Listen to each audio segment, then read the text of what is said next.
있는 거 기차하겠습니다.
하나님 우리에게 복을 주실 때에 물질의 복 아니면 건강의 복 두 가지 복 중에 하나 주시는 줄 믿습니다. 오늘 찬양 속에서도 딱 두 가지를 정확하게 짚어주셨는데 주님이 가난하게 되신 우리를 부하게 하시고 또 주님이 채찍에 맞으신 우리를 건강케 하시고 두 가지를 명시했었어요. 그래서 우리에게 주어진 대로 하나님을 위하여 충성하시는 저와 여러분이 되시길 소망합니다. 네, 오늘 말씀의 제목 연단되신 훈련, 연단되신 훈련입니다. 누가복음 18절에서 30절 말씀 같이 읽어보겠습니다. 어떤 관원이 물어 가로되 선한 선생님이여 내가 무엇을 하여야 영생을 얻으리까? 예수께서 이르시되 내가 어찌하여 너를 선하다 일컫느냐? 하나님 한 분에게는 선하리가 없느니라. 내가 계명을 안 하니 간음하지 말라, 살인하지 말라, 도둑질하지 말라, 거짓 증거하지 말라, 내 이름을 의뢰하라 하였으니 행하니라. 여짜오되 이것은 내가 어려서부터 잘 지키던 것입니다. 예수께서 이 말을 들으시고 계시되 내가 오히려 한 가지 부탁한 것이 있으니 내게 이것을 다 팔아 가난한 자들에게 나눠주라. 그리하면 하늘에서 보화가 내게 있으리라. 그리고 와서 나를 쫓으라 하시니 그 사람은 큰 부자이므로 이 말씀을 듣고 심히 의심하더라. 예수께서 저주시고 가라사대 세상에 있는 자는 하나님의 나라에 들어가기가 어떻게 어려운지 약대가 하늘길로 들어가는 것이 부자가 하나님의 나라에 들어가는 것보다 쉬우니라 하신대. 듣는 자들이 가로되 그런즉 누가 구원을 얻을 수 있나이까. 가라사대 그 사람이 할 수 없는 것을 하나님은 하실 수 있느니라. 베드로가 여짜오되 보소서 우리가 우리의 것을 다 버리고 주를 쫓아나이다. 예수께 내가 진실로 너희에게 이르노니 하나님의 나라를 위하여 집이나 가난하나 형제나 부모나 자녀를 버린 자는 금세에서 여러 배를 받고 내세의 영생을 받지 못한 자가 없느니라 하시니라. 아멘. 오늘 부자 청년에 대한 말씀이죠. 부자 청년이 다 이 모든 그 계명은 다 지켰다. 어려서부터 다 지켰다. 우리도 마찬가지죠. 우리도 계명은 다 지킨 것이 아니라 예수 그리스도로 말미암아 그 율법의 요구를 이미 다 이루어졌는 줄 믿습니다. 우리도 마찬가지예요. 죄와는 상관없습니다. 그러면 우리가 다음에 해야 할 일이 무엇이에요? 네. 여기서 이제 재산을 다 팔아 가난한 자들에게 나눠주라. 여기서 또 시험 들면 안 됩니다. 여기서 넘어지면 안 된다. 다 팔아서 가난한 사람에게 나눠주라. 그럼 난 어떻게? 네, 여기서 넘어지면 안 됩니다. 이 의미를 오늘 잘 보기를 소망합니다. 자, 우리가 지난 시간에도 이 16장 누가복음 16장의 불의한 청지기 이야기를 통해서 좀 우리가 지금 살아가고 있는 이 시대 자본주의에 대한 좀 이야기를 좀 했어요. 그래서 이 자본주의가 형성된 것도 이거에 대한 이 이론과 또 이에 대한 아이디어가 다 성경에서부터 비롯되었었다는 거예요. 또 더 이야기하면 종교개혁을 통해서 하나님께서 이 세상 가운데 이 지혜를 열어주셨다는 거죠. 종교개혁을 통해서 가장 먼저 우리에게 우리에게 열망으로 주어진 것이 종교의 자유이죠. 왜 그러냐면 그 전에는 유럽 세계를 보십시오. 종교의 자유가 필요 없는 시대였어요. 왜냐하면 기독교가 국교예요. 그러니까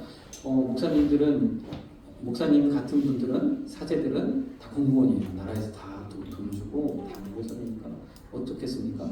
이제는 나라에 충성해야 되겠죠.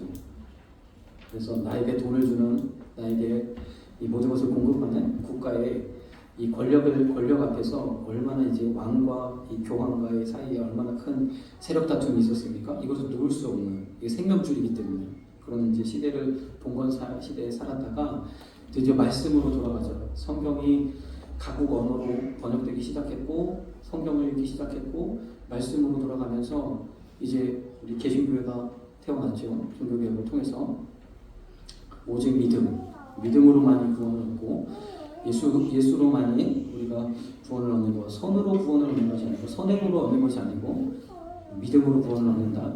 오직 믿음의 그 기체를 가지고 이제 복음을 증거되면서 이제 종교적인 탄압이 이루어지기 시작한 거예요.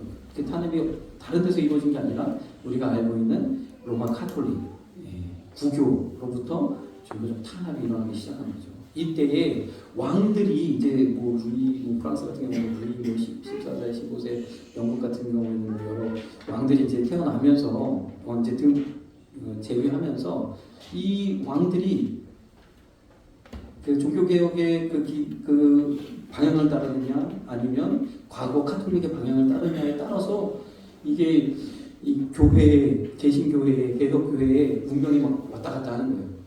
그래서 교회가 하나님의 말씀이 진리. 그래서 왕도 하나님 말씀보다 위에 있을 수 없다. 여기에서부터 종교의 자유를 부르짖기 시작했죠. 이게 종교의 자유예요. 뭐 다른 불교 여기에서 비롯된 게 아니라 여기에서 종교의 자유를 부르짖었죠. 그때의 이 자유의 의미가 우리에게 새겨진 거예요. 그래서 종교의 자유를 분명하게 우리 종교의 자유를 우리가 이 세상 가운데서 분명하게 성취하기 위해서 그래서 초기의 종교 개혁자들은 다 정치에 뛰어들었어요. 왜요? 법치주의를 이루어야 되기 때문에. 법이 왕이 되는 시대에. 그렇죠? 과거의 왕들이 뭐 절대 권력을 휘둘렀다면 법이 왕이십니다. 왕도 법 아래에서 그렇죠? 법 아래에 제한을 받게 되는 그 시대를 열어가게 되어진 거죠. 프랑스는 이것을 총과 칼로 아주 시민혁명으로 이루었지만 영국은 아주 명예롭게 국민들의 어떤 영혼과 이 종교적인 그리고 기독교적인 이런 은혜를 바탕으로 아주 명예롭게 이 놀라운 일들을 이루었어요. 그래서 영국은 그 신앙을 바탕으로 엄청나게 성장하기 시작했고 세계를 제패하는 그런 대영 제국의 시대를 열었잖아요. 프랑스는 그렇게 못했죠. 그 이후에 나폴레옹을 겪고 많은 그런 그 당시 영국과 프랑스가 이제 그 유럽을 양분하는 그리고 전 세계를 양분하는 아주 막강한 세력이었는데 그런 이제 역사적인 배경이 있어요. 아무튼 이런 것들을 볼 때도 하나님께서 말씀을 통해서 이런 것들을 이루어 가심을 그래서 말씀을 통해서 사람들을 깨우게 하시고 말씀을 통해서 그들에게 아이디어를 주시고 말씀을 통해서 그들에게 사명을 주시고 그래서 내가 해야 할 일은 이 일이구나 하고 그들이 말씀을 따라 각자의 위치에서 자기의 역할들을 감당했더니 오늘날과 같은 시대가 열려졌다는 거죠. 이렇게 발전하고 이렇게 우리 인간이 정말 존엄하고 인간이 세상을 다스리고 그랬던 시대가 오늘 좀 있습니다. 우리나라도 마찬가지죠. 과거 5,000년의 역사를 가지고 있지만 한 번도 외국에 우리가 어떻게 침략을 해본 적도 없고 우리는 항상 침략받고 약하고 부족하고 다만 이 나라의 지형이 아주 험하고 그래서 이 지형의 덕분으로 단일 민족으로 살아남은 거죠. 사실 엄밀히 말하면 단일 민족도 아니지만 그렇게 살아남은 거예요. 근데 이제는 어떻습니까? 하나님이 복음이 이 땅에 임하니까 복음으로 말미암아 이 땅에 있던 좋은 이 국민성이 능력을 발휘하고 역사를 발휘해서 이제 전 세계를 우리가 좌지우지하는 그런 위치에까지 이르렀잖아요. 이 조그만 나라 정말 지도상에서 찾아보기도 힘든 이 조그만 나라 한류가 뭐라고요? 전 세계 사람들이 한류에 복을 냅니까? 너무너무 대단한 일이죠. 하나님이 하시는 줄 믿습니다. 이것이 복음의 능력이라는 거죠. 오늘도 우리가 그것을 좀 보기를 소망합니다. 그래서 마찬가지로 자본주의도 우리도 그래서 자본주의 이 자본의 역할, 자본의 힘도 우리가 좀 묵상하면서 말씀 안에서 조명을 좀 받으셔야 돼요. 우리가 자본주의 시대에 살아가고 있기 때문에 하나님의 복이 이런 우리의 이 이 환경을 통해서 하나님이 주시기 때문에 우리가 잘 이런 것들도 하나님의 조명을 받으시기를 소망합니다. 그래서 우리가 이 불의의 재물로 친구를 하나 실제적으로 자본주의가 또 경제학이라는 것이 발전하는 것이 무엇으로부터 시작했냐? 전쟁으로부터 비롯되는 거예요. 자본주의가 아주 극도로 발달하기 시작한 것이 이제 역사적인 배경을 조금 설명을 드리자고 하면 이제 산업혁명이 일어나고 이제 막 굉장히 비리고 비리는 엄청난 그런 이제 일들이 벌어졌죠. 그래서 돈을 가진 사람이 어마어마하게 돈을 갖기 시작했고 그렇지 않은 사람들은 대부분 막 공장에 아주 안타까운 상황으로 전락하고 그런 상황에서 이제 여러 가지 사상과 이념들이 일어나고 공산주의가 출현하고 그런 이제 많은 이제 일들이 일어났습니다. 그래서 막 과거에 잘 나가던 사람들은 갑자기 이제 막 부끄러지고 또 새로운 사람들이 갑자기 돈을 벌기 시작하고 이런 것들이 이제 전 세계적으로 엄청난 일이 있어요. 지금도 보면 또 하나의 격변기가 또 다가오고 있잖아요. 지금도 보면. 어쨌든 이런 상황 속에서 이제 전 세계에 참 막 지역마다 전쟁이 일어나고 여러 가지 많은 일들이 일어나고 특히 세계 1차 대전, 2차 대전을 겪으면서 전 세계의 자본주의에 대한 그러니까 불의의 제물로 친구를 살리고, 그렇죠. 각 세계화로 제국, 거기서부터 세계화로 들어가는 거예요. 미국이 이제 냉전 시대를 거치면서 이 자본을 통해서 온 나라가 협력하면 세계화가 되어지면 전쟁을 억제할 수 있다. 이것이 자본주의 원리 중에 하나예요. 경제학 이론 중에 하나예요. 그래서 이제 그런 일들을 한 거죠. 그렇게 해서 이제 전 세계가 세계화가 되면서 실제적으로 전쟁이 많이 억제되는 효과를 보았어요. 이제 최근에 미국이 점점 힘을 잃어가면서 다시 전쟁이 발생을 하고 각 지역에서 이 모든 전쟁이 미국과 관련이 있죠. 우크라이나 전쟁도 이스라엘 팔레스타인 전쟁도 다 미국과 관련해서 미국이 힘이 빠지면서 이제는 미국에 대해 도전하기 시작하는 일들이 일어나는 거예요. 중국도 그렇죠. 어쨌든 이 모든 일들을 이룰 때 미국은요, 미국에 있는 대통령들 대부분의 이런 고위 위에 위치에 있는 사람들은 미국이라는 나라, 하나님이 택한 나라, 하나님이 세운 나라, 미국이라는 나라는 세계의 등불 같은 나라, 언덕 위의 등불 같은 나라, 그런 기치를 가지고 항상 이야기합니다. 그래서 미국은 그런 나라가 돼야 돼. 그래서 미국은 항상 미화하는 그런 측면도 있죠. 미국이라는 나라. 실제적으로 미국이 세계 경찰 효과를 했고 그런 일들을 하면서 미국이 점차적으로 자신들의 제조업을 다 나누어주고 자기는 거의 세계 은행 역할을 하는 그런 역할, 이제 그 일이 되어졌죠. 자기의 달러를 기축통화로 하고 세계에서 모든 통용할 때, 무역할 때 달러로 거래할 수 있도록 이렇게 시스템을 만들어 가면서 이런 일들을 이뤘죠. 그래가지고 미국 안에서 그래서 옛날에 과거 로마 시대에 로마 팍스나 그래가지고 팍스 로마나 그래가지고 로마 시대의 평화, 로마가 통치하고 있는 기간 동안은 평화가 왔다. 비록 로마에게 세금을 바쳐야 하지만 바칠 이유가 충분하다는 거예요. 왜냐하면 평화가 있으니까. 마찬가지로 지금도 팍스 아메리카나 그래서 미국의 주도하에서 200년간 100년이라고 했는데 평화를 누리는 그런 시대를 우리가 갖고 있죠. 살아가고 있습니다. 그런데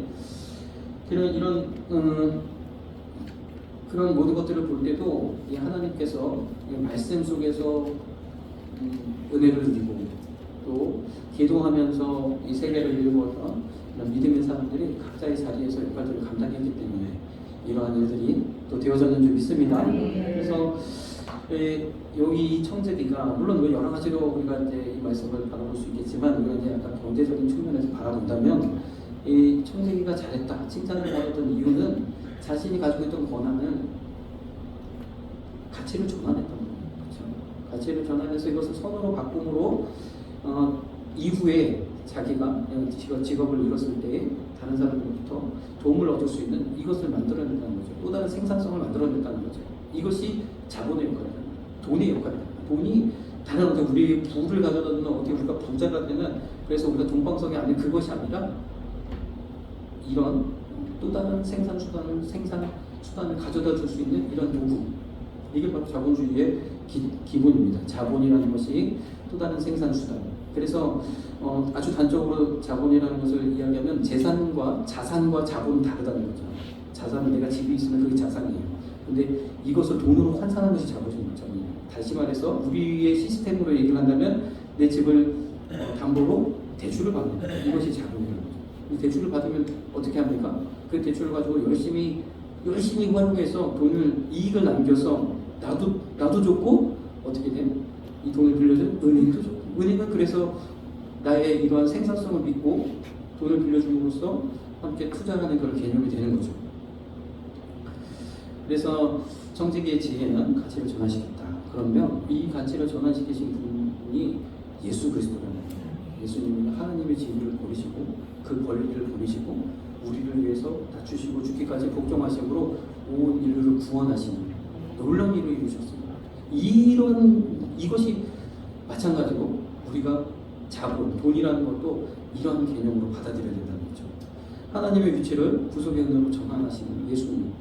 그러면 오늘 이 누가복음 16장에 지극히 작은 것에 충성된 자, 큰 것에도 충성되리라 말씀하셨던 것처럼 이 지극히 작은 것, 그것이 무엇이냐? 재물에 충성하라.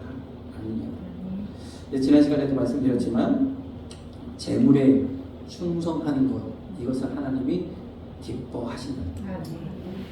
내게 세상 가운데 맡겨진 직업, 이 직업을 통해서 이익을 남기고 또 생산성을 높이고, 그래서 하나님께 물질로 충성할 수 있는 것, 이것을 하나님 보시는 줄 믿습니다. 자, 그 재물에 대한 말씀이 이 시편 112편 9절 10절의 말씀이 있습니다. 그러면 이 말씀을 사도 바울이 어떻게 해석하는가를 좀 보시면 여러분들이 좀 감을 잡을 수 있어요. 자, 여기 보면 저가 재물을 흩어 빈궁한 자에게 주었으니 그의 의가 영원히 있고 그 불이 영원히 들리리로다 그랬습니다. 저가 재물을 흩어 빈궁한 자에게 주었으니, 자, 그래서 이 부분을 보면 우리가 부재물이라고 생각할 수 있죠. 저가 그 재물을 흩어 빈궁한 자에게 주었으니 그 의가 영원히 있고 그 불이 영원히 들리리로다. 이 말씀을 인용한 말씀이 고린도후서 9장 9절 기록한 바 저가 흩어 가난한 자들에게 주었으니 그의 의가 영원토록 있느니라. 이것이 사도 바울의 해석이죠. 자, 이 말씀의 전후에 무엇은 어떤 말씀이 기록되어 있느냐? 9장 8절 말씀 보면 하나님의 능히 모든 은혜를 너희에게 넘치게 하시나니 이는 너희로 모든 일이 항상 모든 것이 너희로 모든 착한 일을 넘치게 이렇게 하셔서 하시겠다는 거예요. 그리고 10절 말씀은 심는 자에게 씨와 먹을 양식을 주시는 이가 너희 심을 것을 주사 풍성하게 하시고 너희 의의 열매를 더하게 하시니. 그래서 우리가 여기에 경제적인 의미를 더한다. 여기서 보면, 자, 그래서 이 9장 8절 말씀과 9장 10절 말씀의 이 시편 112편의 말씀을 인용한 이 말씀이 기록되어져 있는 겁니다. 자, 그러면 넘치는 영역이 심는 영역입니다. 우리가 이것을 잘 알아야 돼요. 그래서 다시 말해서 흩어 가난한 자들에게 주었으니 그랬어요. 우리가 하나님 앞에 드리는 것은요, 부재와 같은 거죠. 내 손에서 떠난 것은 하나님 것이다. 내 것이 아니라 더 이상. 그렇죠? 부재라는 건 그렇죠. 저도 어렸을 때 딜레이머가 하나 있었어요. 뭐냐면 제가 11조를 드리면 이것이 우리 교회 수입이 되고 결국에 또 다시 저에게로 돌아오는. 그래서 결국에는 월급을 다 바쳐도, 제 월급 온전하게 다 바쳐도 크지가 않아요. 왜냐하면 저는 목사님 아들이니까 그것이 아버지께로 들어가 안 돼요. 이거 사실인가? 그래서 이 하나님은요, 왜 선교를 기뻐하느냐? 선교에 들여지는 것을 한번 보십시오. 선교에 우리가 들어가는 모든 비용은 그냥 버리는 것 같아요. 버리는 거라고 볼 수밖에 없어요. 구제하고 나눠주고 복음을 위해서 쓰는 것은 한 번도 우리에게 돌아오는 게 없어요. 그날에다 그냥 다 갖다 버리는 거. 왜 갖다 버립니까? 라고 말할 수도 있을 거예요. 그러나 우리가 늘 항상 정말 존경하는 남서중앙교회 같은 경우는 그 어마어마한 선교비를 지출합니다. 교회 재정에 아주 막대한 부분을 선교비를 지출하거든요. 왜 그렇게 하겠습니까? 그 비용만 잘만 모아도 그 금싸라기 땅에다가 성전도 크게 짓고 더 크게 부흥할 수 있는데, 그렇게 하나님 그것을 기뻐하시지 않기 때문에 그렇게 하신다는 거죠. 그래서 우리가 물질을 하나님 앞에 훈련받고 드릴 때도 이것이 내 것이야. 하나님 앞에 하나님 것이라고 우리가 선언해야 돼. 이것을 내가 하나님 앞에 드리고, 작은 돈이든 큰 돈이든 내가 드리고 계속 내 것으로 여기는 한 우리 물질 훈련은 끝나지 않습니다. 그래서 어떤 분들은 교회에 헌신하고 교회에서 뭐 오는 게 없나, 그래서 어떤 분들은 이제 헌금 주일헌금 조금씩 드리고 교회에 뭐 있는 게 없나 그래서 컵을 집어가지고 교회 것도 빼가지고 선물도 하나씩 가져가시고, 그래야 내가 드리는 게 있으니까, 내가 내게 있으니까 좀 채워도 이렇게 생각하시는 그런, 그렇게 생각하시지는 않을 텐데 심리가 그럴 수 있다는 심리. 안 된다는 거죠. 이것은 물질 훈련이 끝나지 않습니다. 어떤 많은 부흥사 목사님들도 말씀하시잖아요. 교회 헌금하라고 드렸더니, 그렇죠. 이제 뭐 예를 들어 목사님한테 또는 교회 목사님 뭐 차를 위해서 맨날 고물차, 중고차 이런 거 끌고 다니시니까 좋은 차에 드렸더니 그 차가 아무튼 이건 다른 건데 아무튼 그거 가지고 이제 목사님이 마음대로 선교에 쓰셨다든지 다른 데 쓰셨는데 왜 거기다 썼냐고 딴지 걸거나 다시 돌려달라고 한다거나 이런 경우들이 생겨나는 게, 결국에는 그렇죠. 이것을 넘치는 영역에서 드리라는 거예요. 내 것을 드리지 말고 부재할 것을 드리라는 거예요. 마찬가지로 우리도 남을 도와줄 때 그렇잖아요. 받을 것을 생각하지 말고 돕는 거잖아요. 그래서 하나님 앞에 드리는 것도 이러하다는 거죠. 그러면 이 다음에 또 뭐라고 말씀하시느냐? 기록한 바 저가 말씀하셨고 10절에 심는 자에게 심는 자에게 이렇게 뜻더 가난한 자에게 주는 그것을 심는 자라고 보시는 거죠. 심는 자에게 씨와 먹을 양식을 주시는 이가 너희 심는 것을 주사 풍성하게 하시고 너희의 의의 열매를 더하게 하시리니. 의의 열매를 더하게 하신다고 했어요. 그래서 우리가 하나님으로부터 받은 것, 하나님으로부터 받은 축복이 의로운 축복이어야 되는 것, 이것도 맞습니다. 그래서 많은 목사님들은 이 말씀을 통해서 우리가 돈을 벌어도 의롭게 벌어야 된다, 이렇게 이제 해석도 하시고 적용도 하시지만, 여기서 너희의 의의 열매를 더하게 하시리니, 이거 말씀 잘 보십시오. 자, 이 넘치는 영역이 구제 영역, 이걸 말씀드렸고, 여기 시편 112편에도 그의 의가 영원히 있고 그 뿔이 영화로이 들리리로다 그랬어요. 하나님이 영광 받으시는 거죠. 10절에도 너희의 의의 열매를 더하게 하시리니 그랬습니다. 11절에 뭐라고 말씀하셨냐? 의의 열매를 더하게 하시리니 너희가 모든 일에 부요하여 너그럽게 연구하는 그랬습니다. 넉넉하게 연구하고 하나님 앞에 감사함으로 드리는, 드림의 기쁨으로 드리는 그것을 이야기하는 줄 믿습니다. 네, 감사함으로 하나님께 드리는 이것이 하나님이 받으시는 의의 열매입니다. 그래서 이것을 더하게 하시려고 하나님이 일을 하신다 말씀하고 있는 줄 믿습니다. 그래서 우리가 다시 누가복음 16장으로 돌아가 보면 재물은요 섬기는 대상이 아니라 사랑의 대상이 아니라 하나님을 섬기는 도구로 쓰는 거예요. 자금, 돈이라는 것은 하나님을 섬기는 도구로 쓰는 거예요. 돈이라는 것은 도구라는 거예요. 도구. 쌓아놔서 될 것이 아니라 도구라는 거예요. 그게 없으면 안 될 것처럼 죽을 것처럼 여기지 말고 이것은 내가 살아가는 도구인 줄 믿습니다. 네, 도구예요. 그래서 그 이후에 또 말씀을 보면 바리새인들은 여기에 반대, 정색을 하고 기분이 상하고, 바리새인들은 돈을 좋아하는 자가 그랬었어요. 그래서 비웃었다고 했어요. 예수님이 이 말씀. 그래서 예수님께서 쭉 말씀하시고, 자, 율법과 선지자는 요한의 때까지요, 그 후부터는 하나님 나라의 복음이 전파되어 사람마다 그리로 침입하리라 했어요. 자, 재물에 대해서, 재물에 훈련 받을 거에 대해서 말씀을 쭉 하시고, 하나님의 나라의 복음이 전파되어 사람마다 그리로 침입한다고 했어요. 어디로? 율법과 선지자는 요한의 때까지라고 했습니다. 율법과 선지자가 이루고자 했던 이 복음의 완성. 그래서 이 땅 가운데 하나님의 복음이 전파되고 하나님의 뜻이 이루어지는 이것을 이후에 하나님께서 이 물질 훈련과 이 훈련들을 통해서 이루시겠다는 거죠. 천국은 침노하는 자의 것이다. 하나님께서 우리에게 맡겨주신 이 직업, 맡겨주신 이 소명, 이것을 내가 충성함으로 이 하나님의 나라가 세워지는, 이 나라에 정말 율법과 선지자 위에서 왕노릇했던 바리새인 같지 않고, 그렇죠, 우리를 통해서 하나님이 이 일을 이루어 가신다라고 이야기하시는 것을 좀 믿습니다. 그래서 우리를 통해서 하나님이 이 일을 이루어 가시는 거예요. 자, 그래서 이 누가복음 16장 이 14절과 이 14절의 바리새인의 이 행태는 시편에서 정확하게 말씀하고 있습니다. 악인은 이를 보고 하나로 이를 갈면서 소멸하는 일이 이랬습니다. 그래서 재물을 사랑하고 재물을 따라가는 이들은 이것은 결국에는 하나님 앞에서 멸망받을 수밖에 없다. 우리는요, 재물을 하나님을 섬기는 도구로 우리가 열심히 훈련 받으시는, 그리고 내게 맡겨진 이것에 열심히 충성하시는 저와 여러분들 되게 간절히 소망합니다. 오늘 본문 말씀인 누가복음 18장으로 우리가 돌아와 보면 마찬가지로 이 부자는 땅에 많은 재물이 있어서 예수님의 말씀을 듣고도 근심하며 돌아갔죠. 그러면 그가 근심될 거예요. 재산을 다 팔아 가난한 자에게 나누어줘라면 근심이 되죠. 그때 어떻게 해야 돼요? 그러면 주님 어떻게 하면 될까요? 뭘 물었어야 되는데 여기서 마음이 상하고 그냥 돌아갔던 거죠. 그래서 그런데 이 의문은 제자들에게도 들었어요.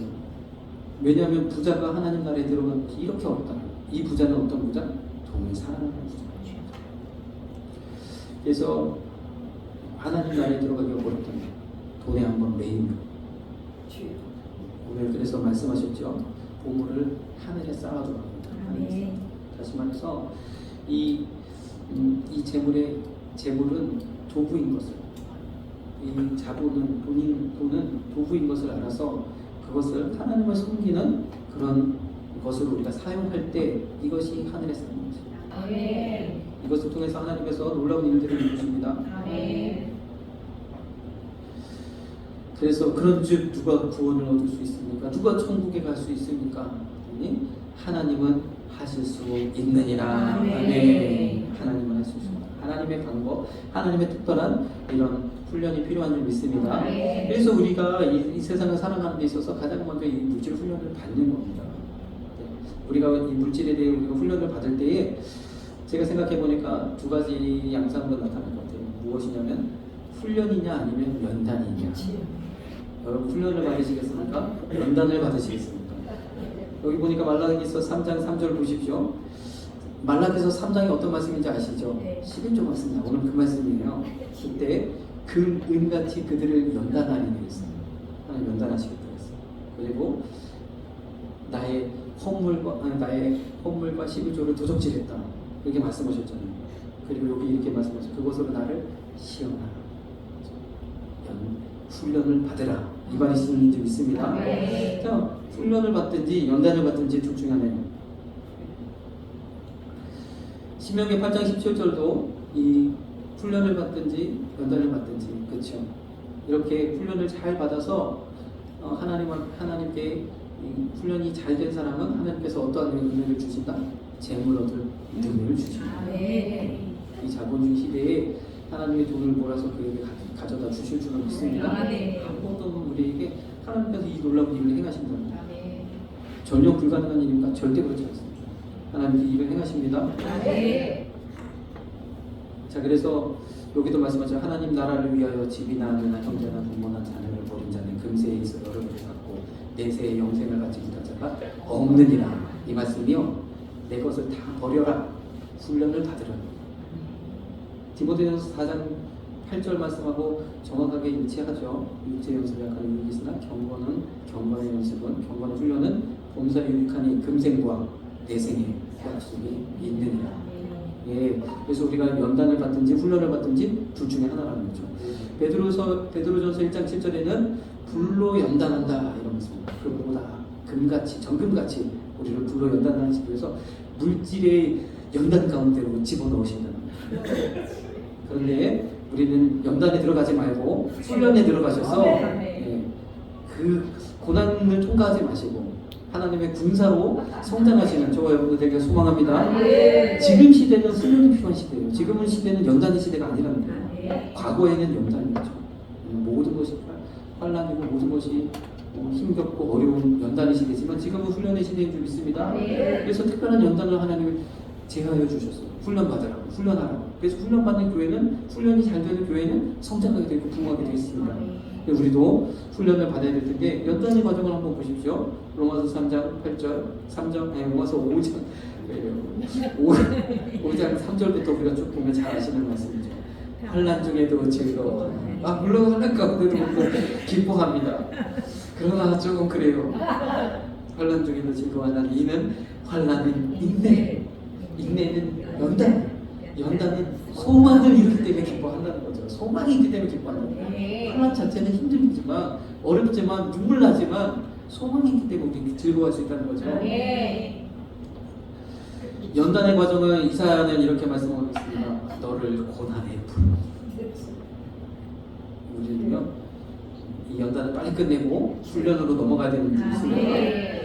스가랴서에도 불 가운데 던져서 은같이 연단하며 금같이 시험할 것이다. 욥에서도 보시죠. 내가 앞으로 가도 뒤로 가도 왼편으로 가도 오른편으로 가도 주님 안 계셔. 왜 그러느냐? 나를 연단하신 후에 내가 정금같이 나오리라. 우리 이 연단을 빨리 통과하시고 훈련으로 넘어가시면, 훈련은 어떻습니까? 히브리서 12장 1절처럼 우리에게 구름같이 허다한 증인들이 있다는 거예요. 우리 선지들이 있고 고난을 통과하고 훈련을, 그 연단을 받으신 이들을 우리가 거울로 삼아서 우리는 어떻게 해요? 훈련을 받으라는 거죠. 인내로서 우리의 당한 경주를 경주하라는 거예요. 여러분들이 해야 할 일들을 하시고 내가 마땅히 해야 돼요. 기도의 자리, 또 전도의 자리, 또 말씀의 자리, 예배의 자리, 그 자리로 나아가시길 바랍니다. 믿음의 주요 온전케 하시는 예수님을 바라보면서. 훈련의 과정도 어떤 것이에요? 자기 생활에 얽매이지 말고, 물론 환경을 전혀 무시할 수는 없지만 생활에 얽매이지 말고 제발. 생활이 전부가 아니라는 거예요. 우리가 떡으로만 사는 건 아니잖아요. 하나님 말씀으로 사는 것이 아니고 먹고 사는 걸로 사는 것이 아니기 때문에 생활에 얽매이지 말고 군사로 모집한 자를 기쁘게 하는 그 일, 법대로 경기하지 아니하는 것이다. 그러니까 하나님 앞에 훈련을 받으시는 저와 여러분들에게 간절히 소망합니다. 그래서 우리가 뭐 훈련 받으라 그래서 많은 그래서 우리가 그거죠. 코로나 시대가 되면서 이제 막 비대면 예배가 되고 막 예배들을 하고 그러니까 이제 사회적으로 교회의 예배 현장이 막 공개가 됐잖아요. 그러다 보니까 교회에서 뭐 군사라 그러고 무슨 훈련을 받으라 그러고 무슨 군대라 그러고 이러냐 그런 얘기들을 사회적으로 하더라고요. 우리가 훈련 받아야 되기 때문에 근데 뭐 교회가 그래서 이런 훈련이란 또는 군대란 우리도 토요일 전도 특공대라고 그렇게 이름을 붙이는 이유는 이런 훈련이 필요하기 때문에. 근데 특별한 우리가 훈련의 과정을 하지 않더라도 예배가 훈련이고 기도가 훈련이고 말씀의 삶이 훈련이고 우리 각자가 먼저 이런 경건의 훈련들을 해 나가셔야 되는 게 있습니다. 네. 그러면 주님은요 생활에 얽매이지 않고 이렇게 훈련을 받으면 수고하는 농부가 곡식을 먼저 받는 것처럼 채워주신다는 거예요. 군사를 불러놓고 가서 밥도 경작하고 또 곡식도 추수하고 하면서 군사 일을 하라고 하는 사람이 어디 있겠냐고 하는 거죠. 그래서 주실 줄로 믿습니다. 채워주십니다. 믿음으로 고백하면 훈련의 과정은 무엇입니까? 이것이 우리 시작하십시오. 우리 자본주의적으로 우리가 볼 때 기독교의 가장 강점이 무엇이냐? 도전했다. 세계 모든 부는요 도전에서 나옵니다. 도전에서 나와요. 많은 사람들은 안정적인 것을 취하고 도전하기를 어려워하죠. 왜요? 영적 근심 걷기 너무 힘들거든요. 그래서 안정적인 것을 그래서 거기에 막 사람들이 바글바글 몰려서 레드오션을 만들잖아요. 그래서 우리는 하나님이 주신 지혜로 말미암아 블루오션을 찾아 나가요. 도전하셔야 됩니다. 도전할 때 우리가 도전을 안 하니까 기도거리가 없어요. 편안하다, 감사합니다, 감사만 우리가 찾게 되는데 도전하면 기도거리 천재입니다. 그래서 어떤 분도 우리 호재 권사님 이야기하시는데 학원에 어떤 분이 직원을 계셨다가 나가서 학원을 찾았는데 1년 만에 심근경색이 뇌경색이 와서 오셔가지고 굉장히 어려움을 처했다고 하는데 얼마나 스트레스를 받으셨습니까? 그분이요 하나님 앞에 절대적으로 하나님을 의지했으면 뇌경색이 안 갔을 겁니다. 우리는 하나님을 의지하고 도전하시는 저와 여러분들에게 소망합니다. 훈련의 과정은 도전입니다. 내가 이미 얻었다 함도 아니고 온전히 이루었다 함도 아니다. 주의 일이든 세상에게 주어진 일이든 어떤 일이든 이미 얻었다 함도 아니고 온전히 이루었다 함도 아니고 그렇죠. 뒤에 것은 잊어버리고 앞에 것을 주죠. 우리 원로목사님 받으신 말씀이잖아요. 그래서 항상 우리 원로목사님 도전하시잖아요. 우리는 이해 못하지만 현대를 향하여 우리를 쫓아갑니다. 훈련의 결과 마지막 빌립보서에 잘 기록되어있죠. 4장 11절에 내가 어떠한 형편에든지 자존하게 것이다. 흔들리지 않는 믿음, 궁핍받든지 이제는 초월하는 거죠. 창이라는 물속에서 헤엄치는 것처럼 하나님의 은혜 가운데서 우리가 자본주의를 우리가 볼 때 자본주의 것이 주식이다 이야기하잖아요. 주식이라는 것은 내가 해결을 하고 경영에 참여하는 거예요. 경영한다는 것은 잃을 수도 있고 벌 수도 있고 그래서 주식으로 인해서 잃고 또 벌고 하는 것을 크게 연연해서는 주식으로 돈을 못 번다는 거죠. 그래서 주식은 반드시 막 빚내가지고 주식하면 절대 안 되고 남는 영역은 똑같아요. 우리 하나님께 드리는 것도 똑같아요. 그래서 우리가 보통 보면 이 건물 같은 것도 제가 생각해 보면 월세를 내는데 건물주들이 사실 이거를 이게 연동해야 돼요. 교회가 잘 되면 그들도 좀 누구를 치고 교회가 안 되면 그들도 좀 손해를 보는 이런 방향으로 이게 돼야 얼마 그래야지 정말 자영업자들이 살지 않겠습니까? 뭐가 잘못됐어요? 투자의 개념이 되지. 왜 주식이라는 건 어떤 거냐? 그 기독교인들의 그리스도인들의 주식 투자는 어떤 거냐? 우리가 될 만한 기업들을 선택하잖아요. 아주 건실하고 또 사장이 또 사람이 좀 됐고 참 믿을만하고 뭔가 이 세상 흐름에 잘 맞춰가는 이 기업을 내가 선택해서 여기에 내 피와 같은 자본을 투자하는 거잖아요. 그러면 어떻게 하고? 그러고 그냥 끝납니까? 그 기업을 위해서 기도해야 되지 않겠습니까? 잘 되길 기도해야죠. 이것이 하는. 그래서 회사를 다니는 사람들도 나의 생산성, 나의 능력이 자본으로 환산될 수 있을 때 그들에게 주식을 배당해 준다든지 또는 일에 따라서 능력에 따라서 보너스를 차등 지급한다든지 이 능력이 자본으로 환산될 수 있을 때 그때의 효과를 낼 수 있다는 거예요. 내가 잘하면 회사도 잘 되고 나도 잘 되고 하나님의 의가 서는 것은 나도 잘 되고 모두가 잘 되고 그런 놀라운 내용이 좀 있습니다. 그래서 일체의 비결을 배우는 이 모든 것에서 일체의 비결을 배우고 그리고 내게 능력 주시는 자 안에서 내가 모든 것을 할 수 있다라고 고백하는 것이 훈련의 결과인 줄 믿습니다. 이러한 과정을 통해서 하나님의 마음껏 사용하시고 하나님 주신 축복을 통해서 하나님께 영광을 돌리시는 귀한 하나님의 부자들이 되시길 소망합니다. 기도하겠습니다. 사랑해 주님 감사합니다. 하나님